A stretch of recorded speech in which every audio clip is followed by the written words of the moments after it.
Mr. Moridi, thank you very much for being here at the 8th Canadian Science Policy Conference. And let's start off with the question that, what do you think about the CSPC? This is your second time coming here, and look forward to having you on the future conferences. But just you know very well about this. You're one of the very first people that were approached. I came to you about the idea of CSPC. You were very receptive. And how do you see that?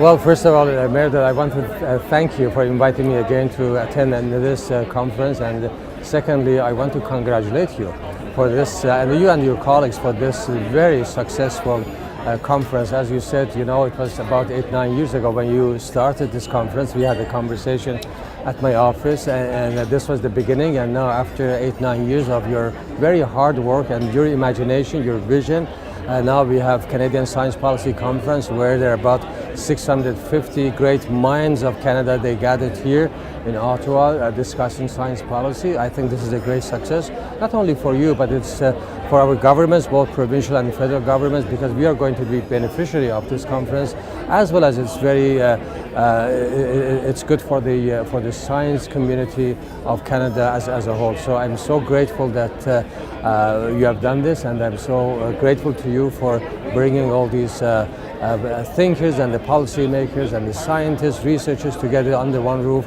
from various areas of science and technology, so that they can share their ideas. How can we improve science frontiers in Canada? And as you know, and our viewers will know very well, that our economy today is science-based economy, knowledge-based economy. So having the right policies in terms of advancing science and technology in our country, Canada, is going to help our economy in the future as well. Thank you very much, Minister. In fact, your Ministry of Research, Innovation, and now Science has been a strong supporter of the conference from the very beginning, and I take the opportunity to thank for the generous support of the Ministry. Minister, you had different portfolios, including this Ministry in the past, including the Ministry of Training, Colleges and University. And one of the legacies when you were the Minister was the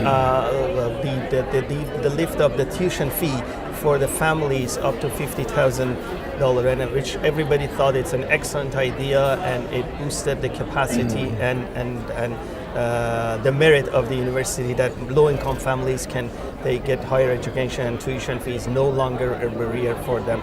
Do you want to talk a little bit about that legacy, the things that led to that decision, and how do you feel about that, and what do you think the outcome will be? Well, I think, Mayor, that was in fact the legacy of the Premier. We did this under the leadership of the Premier Kathleen Wynne, and this was one of the major initiatives that that this government took. And as you rightly indicated, starting September 2017, post-secondary education is going to be free for students coming from low-income families. Students coming from families of less than $50,000 annual income, tuition will be free for them to continue their education in university, college. And about 50% of the students coming from family incomes of less than $85,000, it will be free for them as well. So this is a great achievement in terms of government, in terms of young people of Ontario. They will have free education in our universities and the colleges. In addition to that, Mayor, we have removed the eligibility for OSAP for mature students and also for married students. And many students who are going to college, they are mature students. Mature students being students who have graduated from high school more than 4 years ago.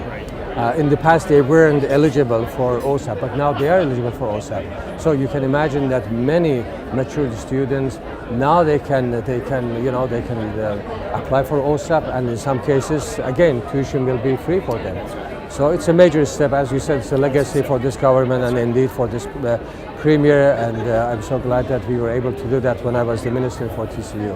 Great legacy, congratulations in that, and I think almost all the Ontarians love that policy and would like to see the impacts. The last question is about the relationship between the policymakers and scientists in particular when it comes to early career scientists, young enough, how we can make sure that they are also involved in policy making both in terms of capacity building, training, and also contributing to the policy making. We just had a roundtable about that. We're coming out of that roundtable. I just want to reflect on that as well. Well, as we discussed in the roundtable, there was a consensus that scientists should be involved in policy making, and I think it is true because as a scientist you are trained to think thoroughly through various issues, and it will be very helpful that scientists coming out of universities and colleges to get involved in policy making, in particular when it comes to setting science policies in the government. So I think it will be very helpful and very prudent. Thank you very much, Minister. Once again, I thank your presence here. We look forward to hear the keynote session with a conversation with Dr. Art McDonald, the Nobel laureate, and look forward to see you next year. Thank you. Thank you very much.